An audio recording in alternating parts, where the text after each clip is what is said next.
The teen brain and substance use.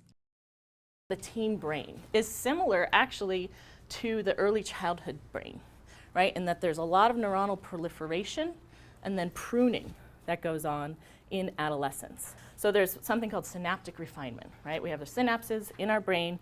They proliferate, and then based on a number of different inputs, the brain is going through a synaptic refinement. They're pruning those synapses and putting all of those connections in place that will be there for the long haul from teenagehood to adulthood. So we're looking at a reduction in gray matter. The brain's going through an elimination process of eliminating the unnecessary neuronal connections. They're looking really at the prefrontal cortex, the temporal cortex, and the subcortical structures, right, in this process. So we know that adolescence, it's marking a period of rapid development, and we know that the prefrontal cortex is implicated in planning and cognitive behaviors, personal expression, decision making, and moderating social behavior, right? It's really that kind of executive planning function. So if that is the part of the brain that's undergoing rapid development and refinement at this time, what happens when we get alcohol and other drugs into the mix? Parts of the brain involved in emotional response is more active in teens. There's a reward center which needs a really big reward to be satisfied relative to younger children and older adults. Binge use of alcohol and drugs, which is actually defined as 5 or more drinks at a time, is used to satisfy this reward center, and it's more typical in teens. Early onset of drug and alcohol use is more predictive of adult substance abuse later in life.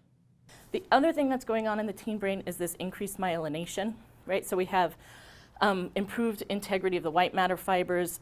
It's creating an efficiency of the neural conductivity and allowing basically for a smoother connection and smoother communication between the different parts of the brain, right? So again, what happens when we wash the brain, right, in alcohol and other drugs? On a high level, really, alcohol use is showing detriments in memory, attention, speeded information processing, and executive functioning. So what they've looked at heavy teenage drinking, 4 to 5 drinks within the last month, 3 weeks of cessation, and then studying their functioning after the cessation. And they saw that even after 3 weeks of cessation, they're still showing the effects to these characteristics here. Similar, but not as profound, were their findings with marijuana use. They do show decreased performance in the learning, cognitive flexibility, visual scanning, error commission, and working memory. And they did the same setup.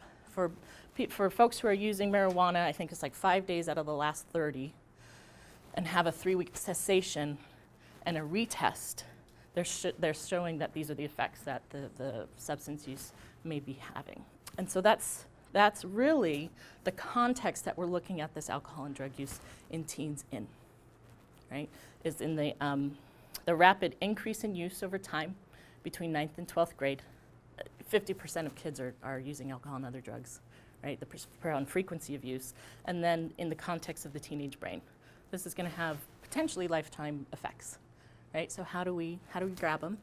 How do we assess? And how do we intervene? And we do that through SBIRT. Ta-da!